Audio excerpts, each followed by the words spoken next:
अस्सलाम वालेकुम अयुक्की पाव खटंग update तौजरंग मयamda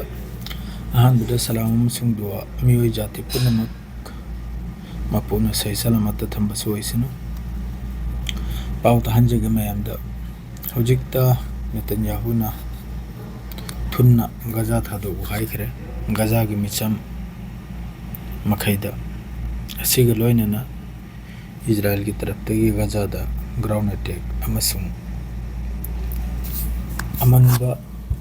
car season रेगा दुई मनुंगदे अखोगी एक्सप्लोसिव थमलेगा पोखाई हनबा रिमोट सिस्टम दा रोबोट सिस्टम दा असे याम कन हजि मखोय मनुंगदे तौरे गजा मनुंगदा मफम दा पुराना गाड़ी मखैसे रिमोट सिस्टम दा सेंदोगलेगा अदुगा थुगाइबे खाइबे पोखाई बसे याम कन तौरे अब मदरे दे सोमना मक्का नहलखरनि मवांगदसु नकल मदनबु लाउरे थुबदे लान लेपगिवा डोनाल्ड ट्रम्प की तरफ तगी नकल मदनबु हजिगा थुबदा थादोसिने गजासे लोइन थादोत्र चलोसिने असिगे लोइनना वांगलबु बिल्डिंग गजा मनुंगदे लाइरिबा अचोचोबे अखोइगी टावर असि यांखैगी मथक्ता मखोइना पूरा स्ट्राइक तोदन पूरा डिस्ट्रॉय तौखरे युमदी मसिंग मखा लैखिद्रे युमदी मसिंग मखा लैतेबिदने सिमा लैरे अदुग लोइनना हौजिकता असि पुनमक्सि ngasi नुमिसि मखोइगी हौजिकि इजराइल कार्स हैन मखोइगी डिफेंस मिनिस्टर असिना हरसिनबो nasi नुमिसि यामनि इम्पोर्टेंट निसिने गजादा यामनि चाउना खोंगी लान मिने संगेलबगी वानिको गजा मनंगसिदा अदरेदि अदुग लोइनना मखोइगी टेंट अखोइगी तंबूर हैन लैत्राने अदुगी दु चनी की मथक्ता मी लई बोई लई तो अदुगी मथक्ता पूरा मखोइनी एयर स्ट्राइक से तौदरा तंबूर चनी की मथक्ता मी याउनने असे गजादा सिबे वासी मथंगी पाउदा हाइजरके हौजिकता युगंता अंता दमीगी मूर खराब तौनिंगदे तंबूर चनी की मथक्तने मखोइना कदम तौखरिसे पूरा गजा मनंगसिदा अखोइगी मिचम मखै लैफम अदरे सोमनबु ngarang memory si bagi wadu मखोइगी तरफ तगिसु कंफर्म तौरगले आइदि पिलान memory si bagi wadu asida मिम सु याम साथिन सोकपुगी वानी असि करिमोंग हाइबो मखोइगी आर्मी कैंप टेंग मनुंग द एक्सप्लोसिव लंगजलेगा अटैक तौबनी आइदि पोस्ट आर्मी कैंप मनाक्ता मियोय मसु यामना सोगे हारी इजराइल की हौजिकि मखोइ मरी इमदि सिरे अमदि हौजि फाव ममिंग फाव हाइदोरक्तरी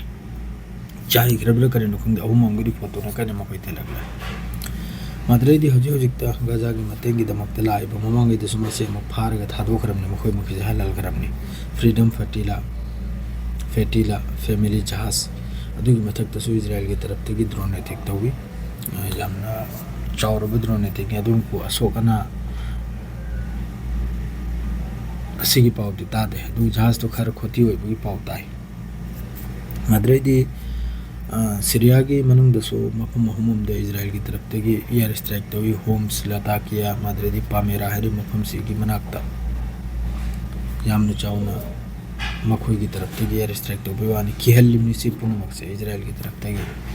अदरेदी सोमनर बम का ईस्टर्न लेबनान दसु इजराइल की तरफ तगी स्ट्राइक तौदन मियोय मंगाम सोई असि पुनमक सिम लैदा असि लोइन किहल्लिमनि पूरा अखोइगी ईस्टर्न रीजन सि मिडिल ईस्ट से पूरा अखोइगी किहल खंगनदने इजराइल सिना तौदन तौदन लैरमनाबा मदरेदी सोमनर बो अमका आर्टिस्ट मी लिसिंग गुचहुम इजराइल की इंस्टीट्यूट अमसुंग फिल्म इंडस्ट्री असि पुनमक्सि बॉयकॉट तौखरा मपान की हॉलीवुड वगैरह बॉलीवुड वगैरह आर्टिस्ट मी लिसिंग गुचहुमना करगायदि इजराइल की तरफ ते हतखरिबा मियोय मी लिसिंग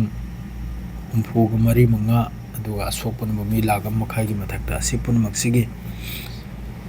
मखोइना नुंगाइतदना सिगी इंस्टीट्यूट अमसुंग इजराइल की अखोइगी फिल्म इंडस्ट्री असिबु बॉयकॉट तौरपनी मी लिसिंग गुचहुमनि आर्टिस्ट सिदा ममिंग चटप यावखरे अदरेदी सोमनरबो हौजिक अखोइगी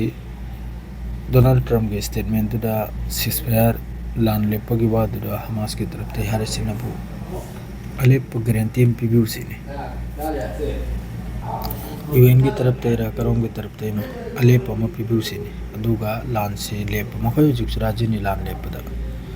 तो हजिकदी से होते पाउसे मखा ताबा होरल डिटेल्स का जागे पीजरागे लोइजरे सलाम।